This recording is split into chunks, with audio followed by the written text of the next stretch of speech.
안녕하십니까, 박사호입니다.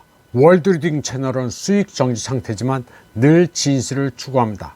12월 16일 한국 매체들은 일제히 북한군으로 추정되는 시신 사진이 포착됐다는 키예프발 뉴스를 떠들었습니다. 진위 여부는 확인되지 않았다는 면피성 멘트와 함께 떠들었습니다. 혹시 오보로 밝혀지더라도 우리는 책임 없다는 소리입니다. 아주 가관입니다. 썸네일을 보면 북한군 시신이라고 표현하기도 하고 북한군 시신 추정 영상이라고 추정이라는 단어를 넣기도 합니다. 여기서 시청자들은 추정이라는 단어에는 별로 주목하지 않습니다. 그저 북한군이 많이 사살됐구나 하는 단정적인 메시지만 뇌리에 남기 마련입니다. 눈 덮인 벌판에 시신이 놓여 있는데 이게 북한군 시신이라는 게 우크라이나의 주장입니다. 화면이 흐릴 때 도대체 이 시신의 정체는 알 수가 없습니다. 북한군인지 러시아군인지 우크라이나군인지 식별이 아예 불가능합니다.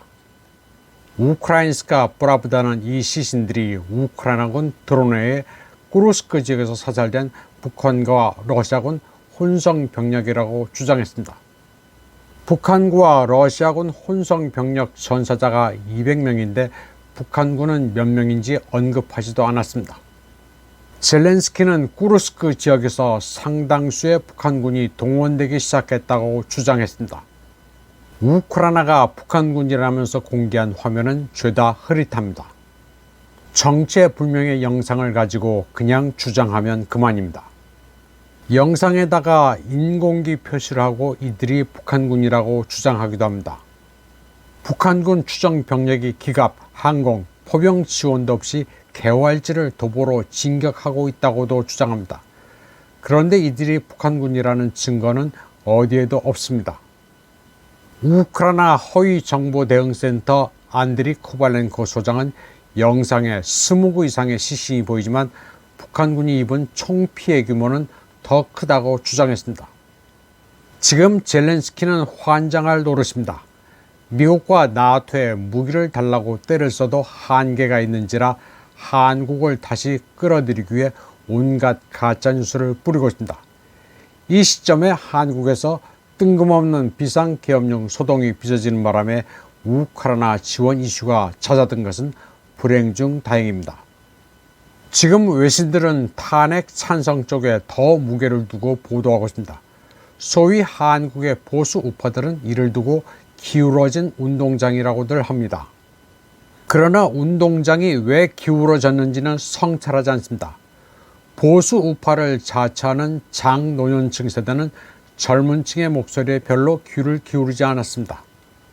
국회 앞에 모인 군중들을 위해 K-POP 스타 아이유가 먹을거리를 선결제하자 보수 우파는 요즘 젊은 연예인들은 죄다 좌경화됐다고 비난할 뿐입니다.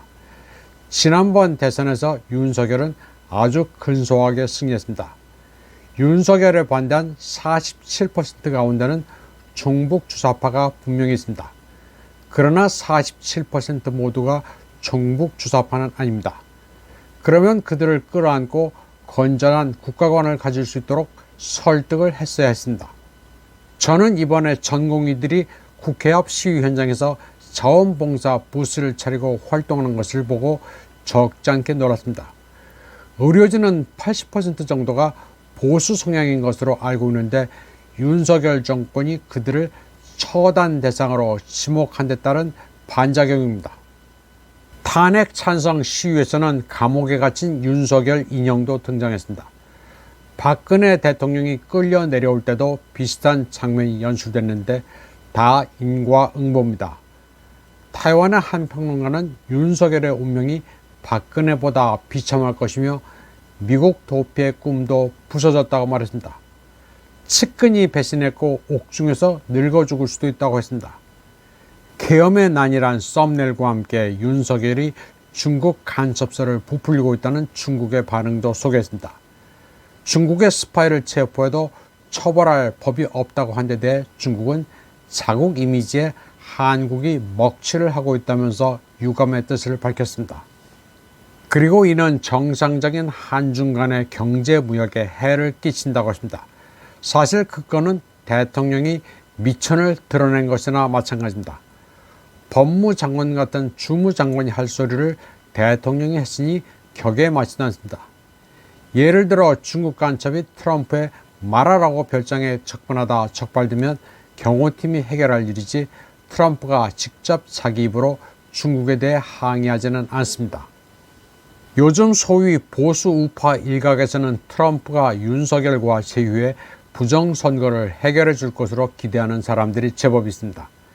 그런데 비상계엄 사태 이후 트럼프가 직접 한국을 언급한 적은 없습니다. 트럼프는 미국의 선거 부정을 조사하겠다고 했을 뿐입니다. 공화 민주 양당 의원들이 비상한 관심을 가지긴 했지만 정작 트럼프가 자기 입으로 한국과 관련해 뭐라 한 것은 없습니다. 다만 지금 미 국무부는 미국이 한국의 민주적 절차, 법치주의에 대한 지지를 재차 강조한다면서 한미 동맹에 대한 미국의 공약은 철통 같다고 했습니다. 그리고 한덕수 권한대행과 그 정부와 함께 계속해 상호 이익과 가치 공유를 증진할 준비가 되어 있다고 밝혔습니다. 현 바이든 행정부의 방침이지만 여기에 대해서는 차기 트럼프 행정부도 이견이 없을 것입니다. 민주나 공화나 한국이 더 이상 흔들리는 것은 바라지 않을 것입니다. 바이든이 16분 동안 한덕수 권한대행과 전화통화를 한 것은 일단 한 권한대행을 지키겠다는 신호입니다. 이재명이 한덕수와 협조하겠다는 것도 바이든 때문입니다. 한덕수는 일단 야권의 탄핵 범위에서는 벗어났습니다. 그리고 이와 별도로 트럼프가 지지율 11%의 윤석열을 옹호하면서 심각한 대화 상대로 보고 있다는 징후는 없습니다. 이런 가운데 윤석열이 트럼프 오른팔과 비밀회동을 하는 바람에 민주, 이재명, 쇼크, 난리 났다는 가짜뉴스를 유포하는 이도 있습니다. 계엄 이유가 드러났다며 되도 않는 소리를 떠드는 이 유튜버에 27,000명이나 좋아요를 누르며 열광했습니다. 이는 2023년 4월 윤 대통령이 미국을 방문했을 때 백악관에서 일론 머스크를 만난 것을 조작한 가짜뉴스였습니다. 또 루마니아 부정선거에서 한국산 전자개표기가 사용돼 선거 자체가 무효화됐다는 것도 가짜뉴스입니다. 한국산 전자개표기가 루마니아에 수출된 것은 맞지만 무명의 야권 후보가 전자개표기를 사용한 부정선거로 승리했다는 것은 말이 되지 않습니다. 친러시아로 기울 만한 후보가 승리하자 미 국무부의 사주를 받는 집권당이 선거를 무효화한 친위 쿠데타에 불과합니다. 지금 트럼프는 한국 정부를 패싱하고 북한의 김정은과 모종의 직거래를 할 움직임을 보이고 있습니다. 그런 그가 무슨 한국의 부정선거 규명을 돕는다고 기대하는 건지 좀 황당하기만 합니다. 저도 그랬으면 좋겠지만 현실은 냉정하게 봐야 합니다. 이번 방송은 여기까지 하겠습니다. 시청해주신 여러분 감사합니다.